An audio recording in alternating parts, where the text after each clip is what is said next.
What's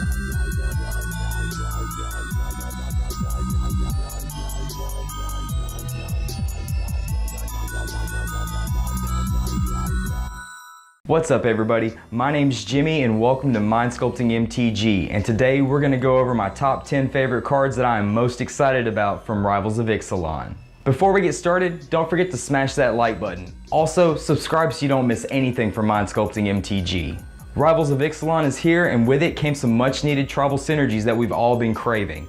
Coming in at number 10 is Silver Gil Adams. Not only is it a cheap and aggressive threat, it's also an amazing reprint that nets us card advantage.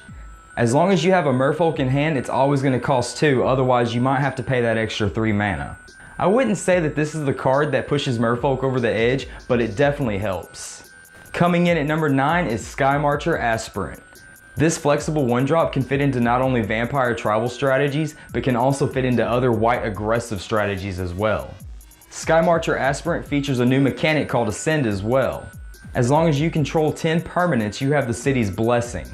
And as long as you have the city's blessing, Marcher Esperan has flying. A 2-1 for 1 with flying sounds good to me.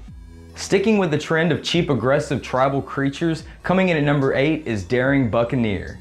No offense to Rigging Runner, but this is the cheap 1-drop that I've been looking for Pirate Tribal. I feel like this is the card that's going to help pirates stay low to the ground for those early game victories. Oh, and don't forget to check out the flavor text on this card. This card is riddled with pirate flavor. Speaking of flavorful cards, coming in at number 7 is Masterminds Acquisition.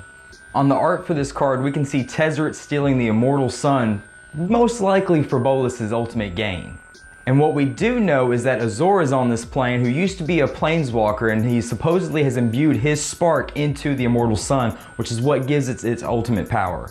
Now, as far as the card itself, I feel like it could fit into almost any control shell running black. Have you ever wished that you could just grab the sideboard card you needed in game 1 so you could actually win that game? This card has you covered, and not to mention the flavor. Coming in at number 6 is Azure the Lawbringer. Azure is a character that Magic players for years have wanted to get their hands on. Not only is he the originator of the Azorius Guild, he's also the creator of the Guild Pack on Ravnica. Until now, we have never had a card featuring Azure. Now that Azure has made his big card debut, we get a Sphinx's Revelation on a stick. I feel like this card is going to belong to a control shell more than likely. I definitely will be building Esper Control here soon featuring Azure the Lawbringer. With its 6/6 flying body and the ability to gain life and card advantage, this is definitely going to be a card to look out for. Now it's time to take a look at the top 5. Coming in at number 5 is Blood Sun. When this red enchantment enters the battlefield, you get to draw a card, and it shuts down all abilities other than mana abilities from all lands. So what does this really mean? In Modern, for instance, it means fetch lands do not work. They don't even get to produce mana. But what does this mean for Standard? That means Field of Ruin doesn't work, Ramunap Ruins doesn't work, and not to mention, it pretty much makes unclaimed territory useless. Oh, and side note, if your land says it comes into play tapped, it comes into play untapped now. For our number 4 card, we're going to talk about a legendary enchantment that turns into a land, Hadana's Climb. At the beginning of combat on your turn, you get to put a +1/+1 counter on a target creature that you control. Then, if that creature has 3 or more +1/+1 counters on it, you get to transform Hadana's Climb. On the flip side of that card, you get the Winged Temple of Orazca. But the cherry on top for this legendary land is the fact that if you tap it, pay a green, a blue, and 1 colorless, you get to give target creature flying and +X/+X, where X is its power. In other words, I will be building Merfolk pretty soon, and this will be in the deck as a finisher. Only 3 cards left, what could they be? Coming in at number 3 is Radiant Destiny. This is the type of card I've been looking for ever since Always Watching rotated out of the format. I know in Ixalan we got Vanquisher's Banner, but that was way too expensive.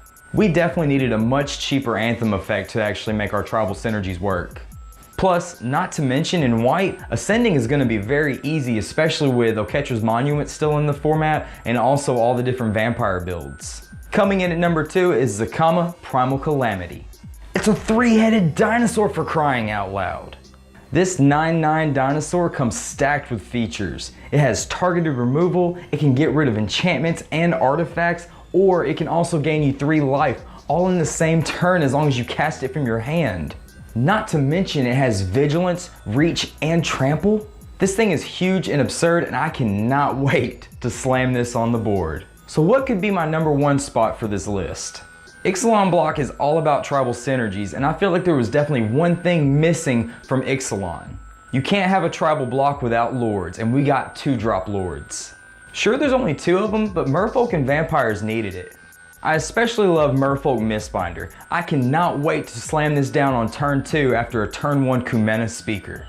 Is it just me, or do merfolk feel like they're going to be especially absurd this time around? And not to mention, we have an idea of what standard merfolk's going to look like, but what is this going to do to modern? Those were my top 10 favorite cards from Rivals of Ixalan that I'm most excited to get my hands on. Tell me about your favorite cards in the comment section below. I'm sure I probably left a few out that you were surprised didn't make my cut. Also, don't forget to like, share, and subscribe so you don't miss anything from Mindsculpting MtG. Thanks for watching, and I'll see you next upkeep.